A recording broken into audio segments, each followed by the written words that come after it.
L'invité du jour est un artiste au grand cœur. Le grand public vous connaît surtout sous votre nom de scène, Charel.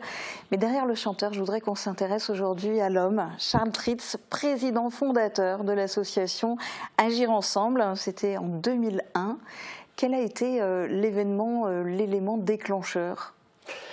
Tout d'abord, bonjour.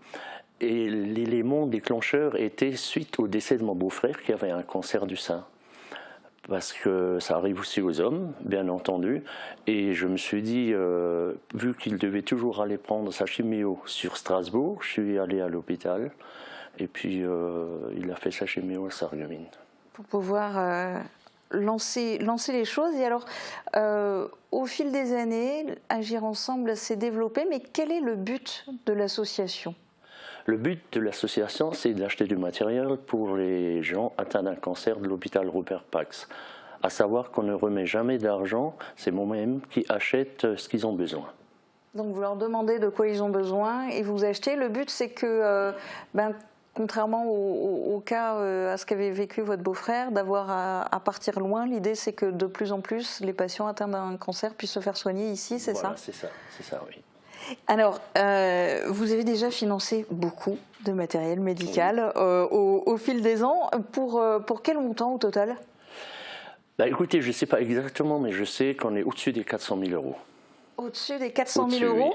Oui. Et pour acheter quel type de matériel, par exemple ?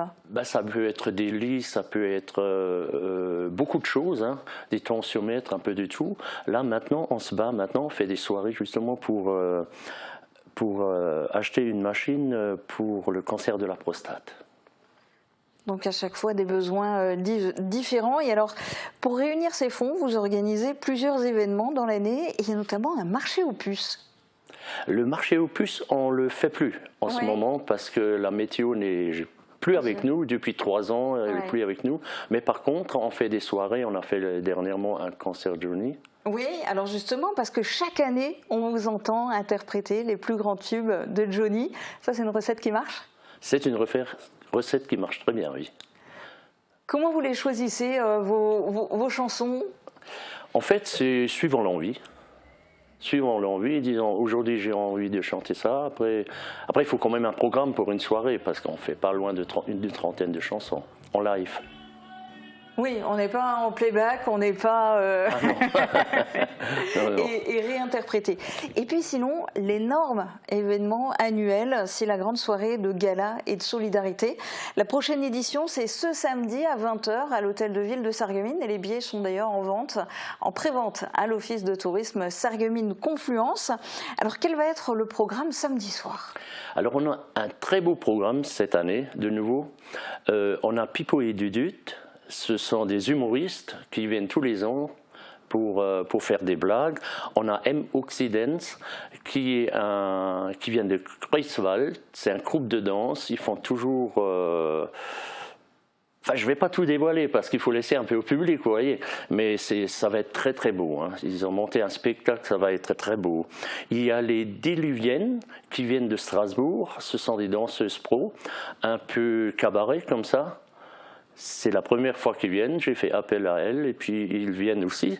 Cette année, il y a, si vous connaissez Claude Chu, lui aussi il vient avec un petit groupe, avec son groupe qu'il a créé. Il y a la chorale Cœur à Cœur de Dieffenbach qui vient, ils sont à 25 chanteurs, dont je vais faire un duo avec eux. Une belle chanson. Et il y a la Gym de Sarreguemines qui vient aussi tous les ans nous aider pour faire des spectacles. Il y a mon vice-président Thiou qui raconte toujours des blagues. Il y a ma choriste Jennifer et Johanna qui chantent aussi. Et bien entendu, je pousserai aussi un peu la chanson. D'accord, en plus d'être maître de cérémonie, c'est ça ? Oui, voilà, c'est ça. Pour animer tout ça. Tous les artistes, je suppose, viennent bénévolement ? Tout le monde vient bénévolement, oui. Et alors, à côté de ça, il y a ceux qui sont bénévolement sur scène, mais il y a aussi tous ceux qui sont dans les coulisses, tous ceux qui sont à l'organisation, tous ceux qui sont à la buvette, etc. Au total, sur l'année, il y a combien de bénévoles qui sont mobilisés au sein de l'association Agir Ensemble ? Ça dépend des soirées que je fais. Par exemple, pour la soirée musicale, il me faut à peu près une quarantaine de bénévoles. Parce qu'il faut tout gérer, il faut gérer le bar, il faut gérer la sécurité, tout, le son, tout. Et vous manquez de monde ou ça va? Ça va. Pour le moment, il y a des jeunes qui sont rentrés dans l'association et ça marche très bien. Bon. Et les anciens sont aussi là. Et ils continuent à être motivés. Est-ce que, en parallèle, il me semble que Agir Ensemble bénéficie aussi de dons de la part d'autres associations qui organisent des événements? Exactement, oui. Il y a Remelfin en musique. Il y avait là, dernièrement, j'ai chanté à Zétain pour leur donner un coup de main. Ils m'ont demandé ce qu'ils me devaient. J'ai dit, moi, je le fais gratuitement parce que moi, je suis pour le bénévolat. Et puis, ils m'ont dernièrement donné un chèque de 500 € pour l'association qui va beaucoup nous aider. Et quel est le message que vous aimeriez faire passer aujourd'hui? C'est difficile, il y aurait tellement de messages à faire passer, mais je dirais que les gens doivent, de nos jours, avec tout ce qu'il y a eu, avec le Covid et tout ça, on doit se tenir la main ensemble, on doit travailler ensemble et avancer ensemble. Eh bien, on vous le souhaite et bravo de montrer l'exemple. Merci beaucoup aussi d'être venu témoigner aujourd'hui sur ce plateau. Et puis, évidemment, bonne soirée de gala samedi soir.